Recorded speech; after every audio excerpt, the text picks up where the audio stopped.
j'explique, je pense que bon, déjà c'est intéressant sincèrement pour les gens de venir au Zénith acheter des disques à 4-5 euros, des livres, voilà. Et puis en même temps de participer aussi à quelque chose voilà, faire une bonne action. Donc c'est Mylène qui m'a appelé du Zénith pour me proposer ça. Elle savait que j'allais dire oui, donc elle m'a appelé, m'a expliqué la situation, j'ai dit oui. Parce que moi j'ai vécu à Fontaine-Douche et quand j'étais jeune, avec ma grand-mère, on allait au secours populaire et j'avais des amis qui n'étaient jamais partis en vacances, qui n'avaient jamais vu la mer, des amis de 19-20 ans à Fontaine-Douche qui n'avaient jamais vu la mer. Donc je pense qu'avec avec tout cet argent-là, des gens vont pouvoir voir la mer ou partir en vacances, et puis d'autres apprendre la guitare ou faire du judo. Enfin voilà, donc pour moi c'est ce que j'ai vécu et c'est mes restes et donc je dirais toujours oui pour ce genre de soirée de soutien. Alors moi je pars du principe que le problème c'est que j'arrive pas à dire non quand on me propose, avec Jamel notamment, on a fait beaucoup de soirées de soutien pour des enfants malades, enfin, pour des soirées enfin bref, pour 1000 trucs et en fait, même quand je dis non, j'ai du mal à rester devant ma télé et à me dire que j'aurais pu aider quelqu'un en jouant 2-3 morceaux de guitare. Donc si on me le demande, je sais pas pourquoi on me le demande, et donc j'ai du mal à dire non. Et donc voilà, en fait je dis oui et puis je viens et puis je joue un peu de guitare, je chante un peu, je fais pas grand chose. Alors après c'est pas moi qu'il faut poser la question pourquoi ils m'ont pris. Moi je pense que c'est Mylène du Zénith qui me connaît, qui sait que j'écris un petit peu ça dans mes chansons. Elle a dû dire Daniel, il ne pourra pas me dire non. Et puis effectivement j'ai pas dit non.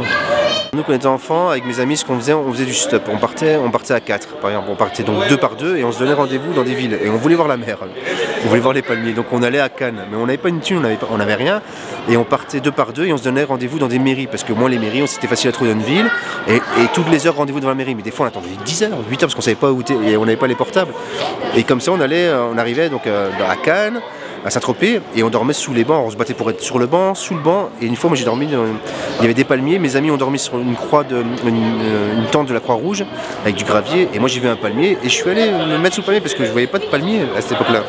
Donc pour moi ça me parle, et puis encore une fois si ça peut vraiment aider des jeunes à sortir un peu de leur ghetto entre guillemets, parce que c'est pas un ghetto, mais d'aller voir ailleurs qu'ils existent et puis d'aller s'épanouir ailleurs, encore une fois j'ai rien fait, j'ai chanté 1 ou 2 morceaux et je suis présent, c'est tout, mais c'est pas sinon j'aurais été devant ma télé, donc tout simplement voilà. Je viens de Fontaine-Douche et que je suis immigré, que je vais souvent au Maroc et que je vais en Afrique, enfin bref, je raconte ce que je vois, je raconte souvent, enfin, j'ai l'impression de raconter le sourire dans la misère. Alors, je fais des textes qui sont un peu engagés, mais pas avec, je le crie pas, je le fais pas avec une musique glauque, je le fais avec le sourire.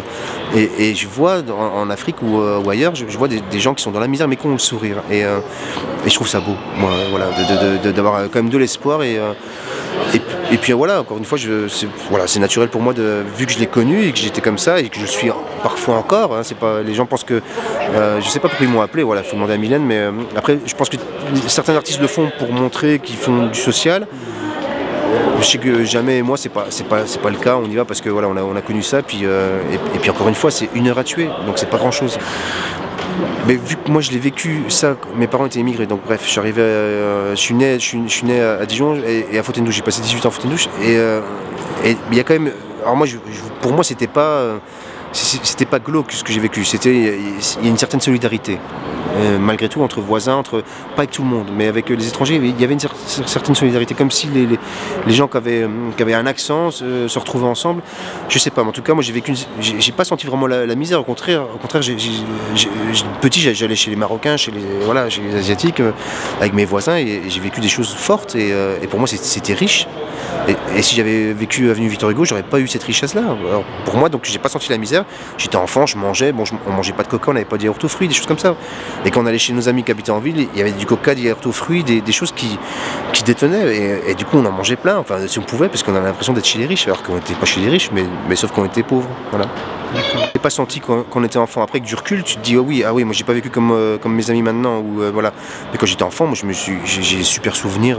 On a fait des bêtises, tout ça, mais j'ai des super souvenirs. Moi j'étais heureux quand j'ai le sentiment d'être heureux. Donc voilà. Après, c'est les parents qui galéraient pour qu'on ait à manger, mais ça, enfant, on le voit pas tout le temps. J'ai le sentiment que ça m'aide.